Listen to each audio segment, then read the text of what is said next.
Madame la présidente, madame la ministre, mes chers collègues, par ses articles 1 et 2, le projet de loi dont nous sommes saisis aujourd'hui porte ratification de l'ordonnance du 20 mars 2019 relative aux voies réservées et à la police de la circulation pour les jeux Olympiques et Paralympiques de 2024 et, d'autre part, porte dérogation aux dispositions de droit commun s'appliquant au contentieux des déférés préfectoraux devant les tribunaux administratifs. Je ne m'appesantirai pas sur ces deux articles portant application de la loi du 26 mars 2018. Mon intervention concernera l'article 3, qui vient avaliser la création déjà effective de l'Agence nationale du sport. Fallait-il appréhender la refonte du modèle sportif français par un texte de circonstance, par un seul article, en procédure accélérée, d'un projet de loi visant à sécuriser juridiquement l'Agence nationale du sport, à la demande du Conseil d'État ? Ou bien fallait-il fixer législativement le cadre d'une politique sportive nationale à l'intérieur duquel l'agence était amenée à jouer ou pas un rôle d'opérateur ? Le moment n'est-il pas venu de réinterroger les notions de mission de service public, de délégation, d'agrément, le sport et la société de 2019 n'étant pas le sport et la société de 1984 ou de 2000 ? Je fais bien sûr référence à la loi du 16 juillet 1984, dite Avis, relative à l'organisation et la promotion des activités physiques et sportives, corrigée par la loi dite Buffet du 6 juillet 2000.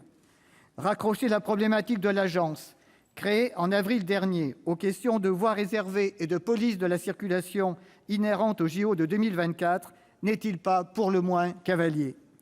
Fallait-il inviter les parlementaires à cette importante phase de consultation de 2018 sur la gouvernance du sport, consultation sous-jacente à la mise en œuvre de l'agence ? Fallait-il limiter la réforme du modèle sportif à une mutation du CNDS par une modification de ses règles statutaires et l'élargissement de son mode de gouvernance, ou bien aller plus loin ?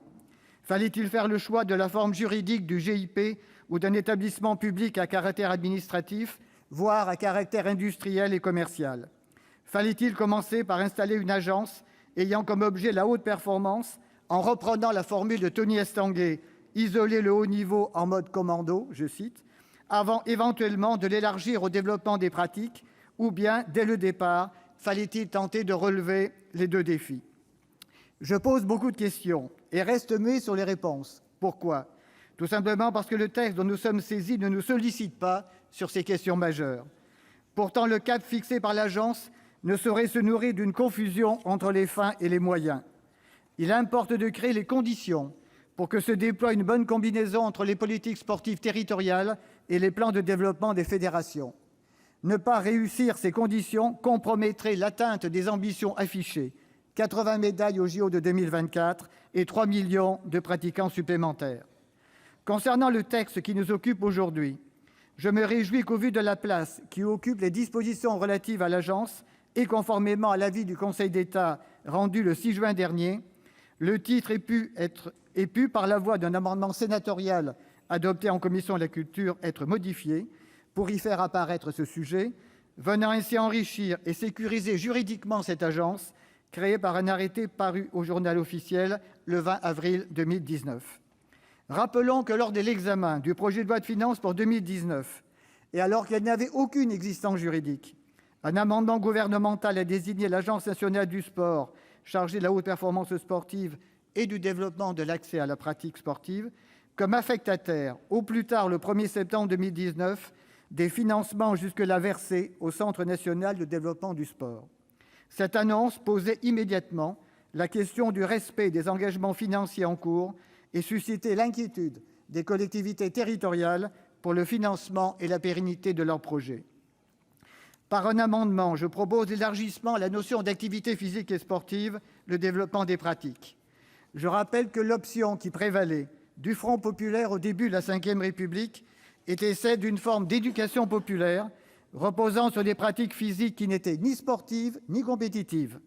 Aujourd'hui encore, la demande sociale transcende largement et de plus en plus les disciplines olympiques. Certains parlent d'ubérisation du sport, avec des activités hors structure, moins élitistes, parfois activités physiques de pleine nature, parfois activités de naissance très urbaines. Ainsi, l'offre du service public doit-elle dépasser la seule pratique sportive et prendre en compte des expressions corporelles nouvelles ? L'article 3 ne fait pas référence à la dimension budgétaire de l'agence. La traduction administrative du projet de politique sportive s'est toujours heurtée en France au manque de moyens. Dès lors qu'une organisation nouvelle, et c'est le cas, se met en place, elle implique une nouvelle économie qui devra faire ses preuves. Une dynamique de financement est attendue, créée par une coopération harmonieuse des 4 acteurs impliqués. Sans sous-estimer la faiblesse actuelle du mécénat d'entreprise et les difficultés financières des collectivités territoriales. Le succès de la démarche sera évalué à l'aune de mobilisation de nouvelles ressources. Je rappelle que les moyens affectés au CNDS ont chuté de moitié depuis 2 exercices budgétaires, passant de 260 à 131,4 millions d'euros entre 2017 et 2019. Cette large diminution des ressources est directement liée au plafonnement de la part du produit de 2 des 3 taxes affectées, alimentant son budget, ainsi qu'à la suspension depuis 2018 du prélèvement exceptionnel supplémentaire de 0,3 % sur les gains de la Française des Jeux, permettant de dégager 25 millions d'euros chaque année.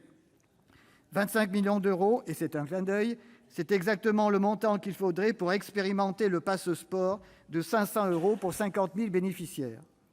Aujourd'hui, le sport n'est plus seulement du sport, tant il est évident que des facteurs qui lui sont a priori extérieurs ont investi son domaine propre, au point parfois de le dénaturer.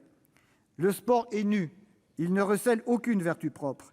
Tout dépend de l'usage que l'on en fait. Michel Serres écrivait, je cite, « Instrument pédagogique hors pair, le sport interdit le mensonge, le sport apprend le réel. Mais maintenant, s'il ne s'agit que de gagner, alors je suis écœuré jusqu'à la mort. » Fin de citation.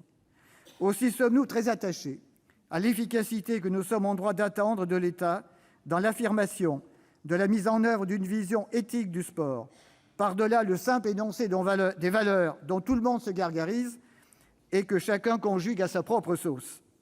L'histoire est là pour nous rappeler que c'est au nom des grands principes que les pires dérives cherchent leur justification.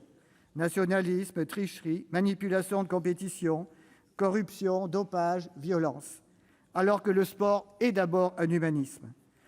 Aussi, puisque l'agence devient la pierre angulaire du sport de la République, il faudra préciser ses missions dans l'exploitation optimale des vertus et des apports des APS et dans tous les domaines : sport et éducation, sport et entreprise, sport et emploi, sport et aménagement du territoire, sport et tourisme, sport et insertion sociale, sport et lutte contre toute forme de discrimination, ou bien encore sport et développement durable.